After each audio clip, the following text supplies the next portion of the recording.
അമേരിക്കയും ഇറാനും തമ്മിലുള്ള ശത്രുത രൂക്ഷം. കുവൈറ്റിൽ ഇറാൻ നടത്തിയ മിസൈൽ ആക്രമണത്തിൽ വൈദ്യുതി നിലയവും ജലശുദ്ധീകരണ കേന്ദ്രവും തകർന്നു. സുരക്ഷാ മുൻകരുതലുകളുടെ ഭാഗമായി എല്ലാ വ്യോമയാന പ്രവർത്തനങ്ങളും നിർത്തിവെച്ചതായി കുവൈറ്റ് അന്താരാഷ്ട്ര വിമാനത്താവളം അറിയിച്ചു. മിസൈൽ ആക്രമണത്തിന്റെ പശ്ചാത്തലത്തിൽ കുവൈറ്റ് എയർവേസ് തങ്ങളുടെ ഭൂരിഭാഗം സർവീസുകളും പുനഃക്രമീകരിച്ചു. യാത്രക്കാർ തങ്ങളുടെ വിമാന സർവീസുകളുമായി ബന്ധപ്പെട്ട വിവരങ്ങൾ പരിശോധിക്കണമെന്ന് കമ്പനി അഭ്യർത്ഥിച്ചു. സർവീസുകളിലെ മാറ്റങ്ങൾ സംബന്ധിച്ച വിവരങ്ങൾ രജിസ്റ്റേർഡ് മൊബൈൽ നമ്പറുകളിലേക്ക് അറിയിപ്പായി നൽകുമെന്നും കമ്പനി അറിയിച്ചിട്ടുണ്ട്. അന്താരാഷ്ട്ര വിമാനത്താവളത്തിൽ ടേക്ക് ഓഫ് ലാൻഡിംഗ് പ്രവർത്തനങ്ങൾ താൽക്കാലികമായി നിർത്തിവെച്ചിരുന്നു. മേഖലയിൽ തുടരുന്ന മിസൈൽ ഡ്രോൺ ആക്രമണ ഭീഷണികൾക്കിടയിലാണ് ഈ അടിയന്തര നടപടി. ശനിയാഴ്ച പുലർച്ചെ മുതൽ കുവൈറ്റിലുടനീളം വ്യോമാക്രമണ സൈറണുകൾ ആവർത്തിച്ച് മുഴങ്ങി. ഇറാനിൽ നിന്ന് വിക്ഷേപിച്ച മിസൈലുകൾ കുവൈറ്റ് വ്യോമാതിർത്തി ലംഘിച്ചതിനാൽ താമസക്കാർക്ക് അഭയം തേടാനും വീടിനുള്ളിൽ തന്നെ തുടരാനും അധികൃതർ മുന്നറിയിപ്പ് നൽകി. ഇടവിട്ടുണ്ടാകുന്ന ഭീഷണികളെ പ്രതിരോധിക്കാൻ രാജ്യം സജ്ജമാണെന്നും അധികൃതർ വ്യക്തമാക്കി.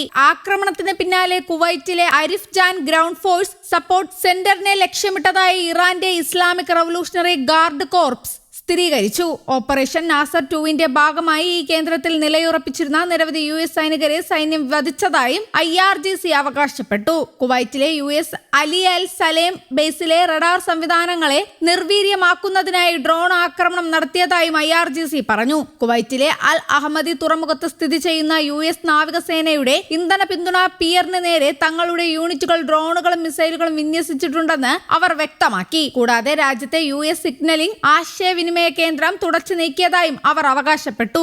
ഇറാനിയൻ മിസൈൽ ആക്രമണത്തിൽ കുവൈറ്റിലെ വൈദ്യുതി ജല ഡിസലൈനേഷൻ പ്ലാന്റിൽ തീപിടുത്തമുണ്ടായതായി വൈദ്യുതി ജല പുനരുപയോഗ ഊർജ്ജ മന്ത്രാലയം സ്ഥിരീകരിച്ചതായി അൽ ജസീറ റിപ്പോർട്ട് ചെയ്തു. പ്ലാന്റിന്റെയും തൊഴിലാളികളുടെയും സുരക്ഷ ഉറപ്പാക്കുന്നതിനായി നിരവധി മുൻകരുതലുകൾ എടുത്തതായും മന്ത്രാലയം പറഞ്ഞു. അതേസമയം സുരക്ഷാ മുൻകരുതലിന്റെ ഭാഗമായി വൈദ്യുതി ഗ്രിഡിന്റെ സ്ഥിരത ഉറപ്പാക്കുന്നതിനായി നിരവധി ജനറേറ്റിംഗ് യൂണിറ്റുകൾ വിച്ഛേദിച്ചതായി അവർ പറഞ്ഞു. അടിസ്ഥാന സൗകര്യ നാശനഷ്ടങ്ങളുടെ ആഘാതം ലഘൂകരിക്കുന്നതിനായി അടിയന്തര സംവിധാനങ്ങൾ ഏർപ്പെടുത്തിയതായി മന്ത്രാലയം അറിയിച്ചു. സംഭവം നടന്നയുടനെ എല്ലാ പ്രവർത്തന അടിയന്തര പദ്ധതികളും സജീവമാക്കിയതായി മന്ത്രാലയം സ്ഥിരീകരിക്കുന്നു. വൈദ്യുതി ജല ശൃംഖലകളുടെ തുടർച്ചയും സ്ഥിരതയും ഉറപ്പാക്കുന്നതിനായി മുൻകരുതലുകൾ സ്വീകരിച്ചു. സാങ്കേതികവും പ്രവർത്തനപരവുമായ നിരീക്ഷണം ദിവസം മുഴുവൻ തുടരുന്നു എന്നും മന്ത്രാലയം പ്രസ്താവനയിൽ കൂട്ടിച്ചേർത്തു. അതേസമയം സംഘർഷത്തിന്റെ പശ്ചാത്തലത്തിൽ പൗരന്മാർക്ക് നൽകിയ സുരക്ഷാ മുന്നറിയിപ്പ് ആവർത്തിച്ച് കുവൈറ്റിലെ US embassy.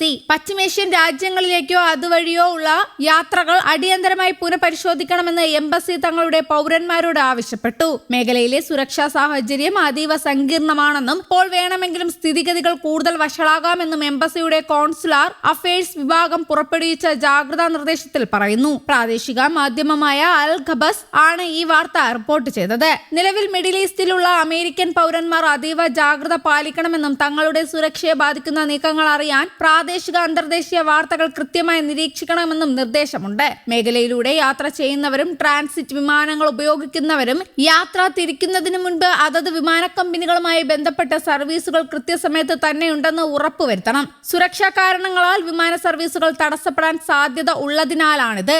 News desk Kerala Kaumudi.